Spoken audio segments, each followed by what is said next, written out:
ከቅርብ ጊዜ ወዲህ በተለይ የኮምፒውተርና የእንግሊዝኛ ቋንቋ ክህሎት ያላቸውን ወጣቶች ውጭ ሀገር የስራ እድል አለ በሚል እየወሰዱ በሳይበር ስርቆት ላይ የሚያሰማሩ አካላት መበራከታቸው በተደጋጋሚ ጊዜ ይነሳል።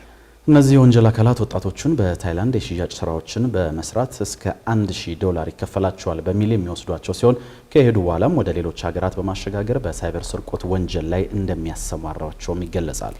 ዳግማዊት ደረጀ በዚህ መንገድ ተጉዞ ለእንግልትና ለጥቃት ተጋልጦ የነበረ ወጣትና ከስደት ተመላሾችን የሚያግዝ ተቋም መስራችን አነጋግራ ተከታዩን ዘገባ አሰናድታለች። ተከታትለን እንመለስ።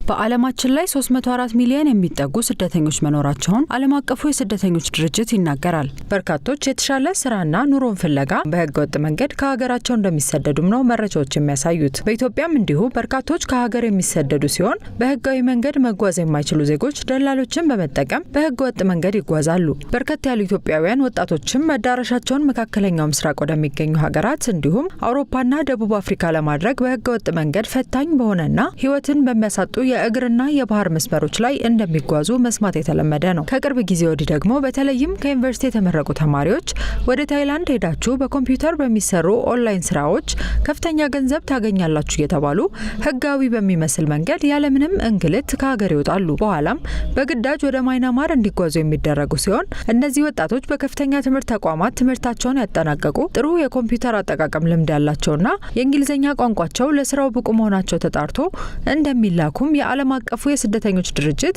በተደጋጋሚ ጊዜ በዚህ መንገድ ተታለው ከሀገር የወጡ ኢትዮጵያውያንን በተመለከተ ባወጣቸው ሪፖርቶች ጠቅሷል። እኛም ያነጋገርነው ወጣት አብርሃም ማሾ በአፈር ሀብት አስተዳደር የመጀመሪያ ዲግሪውን ተመርቆ ተቀጥሮ ይሰራ የነበረ ሲሆን ቤተሰቡን ለማገዝ የተሻለ የስራ እድል ሲፈልግ ህገወጥ የሰው አዘዋዋሪዎች እጅ ላይ መውደቁን ይናገራል። በሰዓቱ ብዙ የገንዘብ ችግር ስለነበረብኝ እንደ ባልና እንደ አባትነቴ እንደ ቤተሰብ ኃላፊነቴ የተሻለ ህይወት ለመፍጠር ለቤተሰቤ ስራ መፈለግ ጀመርኩኝ። እዚህ የተሻለ ስራ ማግኘት አልቻልኩም ነበር በሰዓቱ እና ኢንተርናሽናል ስራዎችን ኦንላይን ማየት ጀመርኩኝ።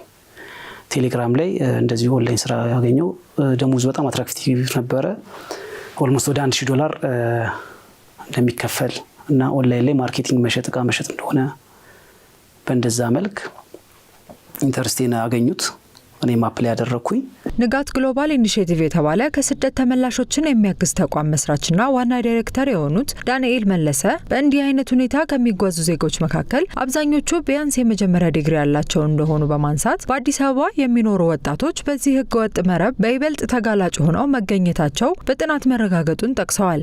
ከጠየቅናቸው ከ65% በላይ 67% የሚሆኑት የመጀመሪያ ዲግሪ ኖሯቸው እዚህ የተወሰነ ስራ እየሰሩ የነበሩ ግን ስራ ተገኝቷል ብለው የሄዱ በክልሎች ደረጃ አዲስ አበባ በከፍተኛ ቁጥር አዲስ አበባ ይኖሩ የነበረ ከዛ ኦሮሚያ ያለ ሌሎችም ክልሎች እንደዚህ ተጠቂ የሆኑበት በርካታ ገንዘብ ከፍለው የሚሄዱ ምክንያቱም ውጭ ሀገር ስራ አግኝቻለሁ ብለው ስለሆነ የሚሄዱት የቲኬታቸውን ከፍለው ለደላላ ከፍለው የሚሄዱ በጣም ከሚያምኗቸው ግን ደግሞ ለተወሰነ ጊዜ በርቀት ካሉ ጓደኞቻቸው ሪፈር ተደርገው ይህን ስራ ያገኙ።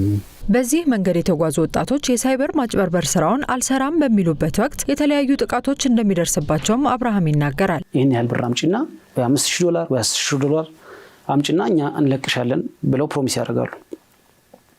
ግን ያንን ራሱ ቤተሰብ ቤት ሸጦ ተቸግሮ ለምንም ቢሆን ቢልክ እነሱ በሚቀበሉ ሲስተም ብሩ ይላካል ይመጣል። ያን ዋጋ ተከፍሎ ራሱ እነሱ ኦሬዲ ስካመርስ አጭበርባሪዎች ወንጀለኛ ቡድኖች ስለሆኑ አይታመኑልሽም።